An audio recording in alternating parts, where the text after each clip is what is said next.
I have worked as a security guard for most of my life. It was not the most glamorous job, but it paid the bills. I have worked at gas stations, small shops, and convenience stores, where most of the time I just sat and kept an eye on things. One day I saw an ad for a night shift at the local mall. I thought this might finally be something better. The pay was good and the hours were fine, from 11 p.m. to 6 a.m. It was just one building to patrol, and I figured it would be quiet and easy. I applied immediately and got a call the next day. The manager, Mr. Hensley, asked if I could come in for an interview that afternoon. I agreed because I needed the job. The interview was quick, and he did not seem very attentive. He ran through the basic rules, checked the cameras every 15 to 30 minutes, do hourly rounds, nothing unusual. At the end, he asked if I could start tonight. I was surprised. Most places want paperwork, but I agreed. He said, "We're short-staffed. I hope you'll be different than the last guards who left quickly." I went home to get a few hours of sleep before my shift. When I arrived at the mall, it was dark and almost empty. The parking lot, which was busy during the day, had only a few scattered vehicles. The building felt too quiet, too big. I pushed the feeling aside and walked to the employee entrance. Mr. Hensley met me. He did not say much and led me through the corridors to the security office, explaining the rules again. The office was small, filled with monitors showing grainy camera footage. He reminded me, check the cameras every 15 to 30 minutes, do your rounds, keep an eye on the escalators and the play area. I nodded, and he handed me a crumpled paper with rules, saying, "These are not from the manager, but the rules you need to survive the night." I unfolded it, expecting a joke, but it was serious. Rule 1. Check cameras regularly, but do not stare too long. Rule 2. Never look directly at mannequins after midnight. If they change position, leave immediately. I felt my stomach tighten. The janitor warned, "Follow the rules, or you will end up like the last guard." I started my first patrol. The mall was eerily quiet, the lights dim, long shadows twisted across the tiled floors. My footsteps echoed. Everything was amplified. As I walked down one hallway, I noticed a clothing store, door wide open. I shined my flashlight inside. At first, nothing seemed wrong, but then I noticed movement out of the corner of my eye. I turned. Nothing, just mannequins standing motionless. I shook my head. It was my nerves. Then I heard it, a faint rustling. One mannequin had moved closer than before. I called out to the janitor, more out of frustration than anything, but there was no answer. I backed out of the store, my heartbeat racing. Then I heard footsteps. Not normal footsteps, heavy and rough like wood scraping the floor. I turned around and saw the same mannequin standing in the middle of the hallway, staring at me. I ran, bolting down the corridor, my footsteps echoing. I didn't care how ridiculous it looked, I just needed to get away. I reached the restrooms, splashed cold water on my face, trying to convince myself it was in my head. But when I looked in the mirror, I saw a woman standing near the stalls, her back to me, dressed as a cleaning lady. I blinked, and she was gone.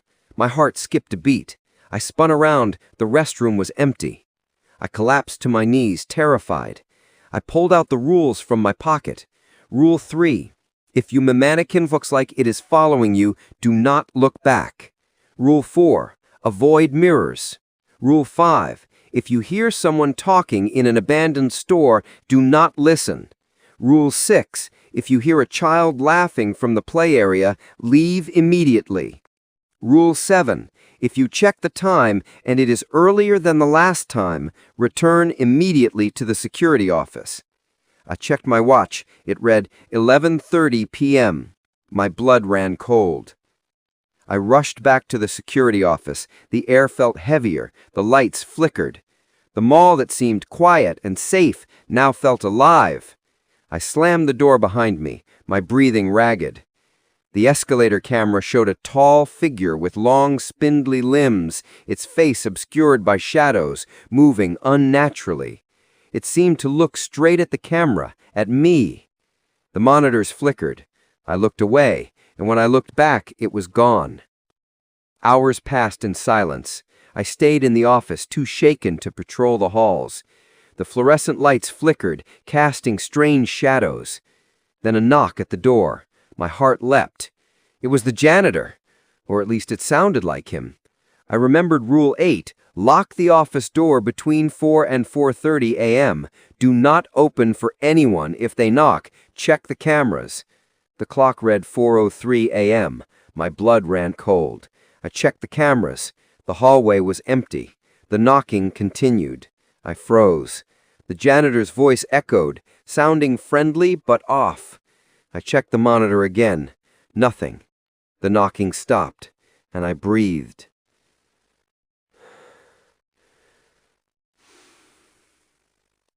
Finally, the janitor appeared on the screen, standing outside the door, staring into the camera. His face twisted. I felt my stomach drop. His body wavered like smoke, and then he dissipated, leaving the hallway empty. I checked the clock, 4:30 a.m. The air finally seemed lighter. I needed to stretch. I walked near the office, the mall still quiet. The fluorescent lights flickered, casting distorted shadows. I kept my eyes down. I nearly jumped. The janitor was there, leaning against the wall, his friendly grin real this time. I asked about the strange events earlier. He chuckled darkly. "The rules keep you safe," he said. "There's more going on here than you understand." I stepped back, uneasy. I asked what he meant. He shrugged. "You'll figure it out. Or maybe you won't. There is no escaping it." He walked down the dim corridor. I followed him, determined to understand. But when I turned the corner, he was gone. Then I heard soft, muffled crying, a woman sobbing. I knew the rules. Rule 9, if you hear someone crying in a dressing room, do not open the door. I tried to ignore the sound, but it grew louder. I couldn't resist the pull. I approached the store.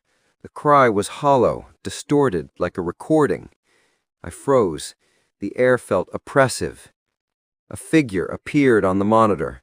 A woman, pale, with long dark hair hiding her face. She floated toward the dressing room, her shoulders shaking with silent sobs. I stepped back, her presence heavy. The sobbing stopped, but the weight was suffocating. She hovered just outside the door.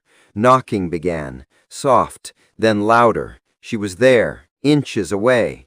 I checked the monitor. She was still there, rigid, unmoving. The knocking, violent. My heart pounded. I couldn't move. Then I heard a familiar voice. "It's the manager." I froze.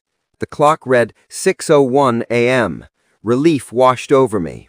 I checked the cameras. The woman was gone. I unlocked the door and opened it. Mr. Hensley stood there, normal, no distorted face. He asked about my night. I nodded. I didn't tell him about the mannequin or the crying woman. I just wanted the night to be over. I asked about the janitor. He looked puzzled. "What janitor? No one works here at night except you." My mind reeled. The pieces did not fit together. I handed him my keys, quit, and left the mall, never looking back. I realized some places are better left alone. That mall was one of them. I will never return. Thank you for staying with us for real-based terrifying stories.